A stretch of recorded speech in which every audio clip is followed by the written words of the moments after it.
College से कुछ ही दूरी पर NIT garden के pass जुआ अड्डा चल रहा था। क्राइम ब्रांच की टीम ने बड़ी कार्रवाई को अंजाम देते हुए छापा मारा।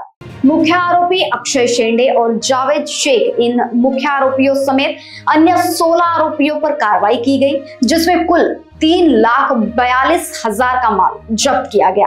आगे की कार्रवाई जारी है। आयुक्त नागपूर शहर श्री रवींद्र सिंगल यांनी शहरामध्ये कोणत्याही प्रकारचे अवैध धंदे दिसून आल्यास त्यांच्या विरुद्ध सक्त कारवाई करण्याबाबत गुन्हे शाखेला आदेशित केलेले आहे।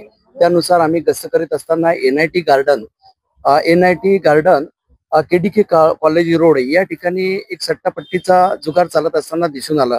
त्या ठिकाणी आम्ही रेड कारवाई केली असता सट्टा चालवणारे 2 प्रमुख आरोपी आहे अक्षय शेंडे आणि जावेद शेख, तसेच इतर 16 लोक त्या ठिकाणी सट्टा खेळण्यासाठी आले असता त्यांच्यावर कारवाई करण्यात आली। कारवाई दरम्यान त्यांच्याकडून 3,42,000ची कॅश आणि 32,000 रुपये कॅश, 11 मोबाईल आणि 3 मोटरसायकल असा एकूण 3,42,590चा मुद्देमाल हस्तगत करण्यात आलेला आहे।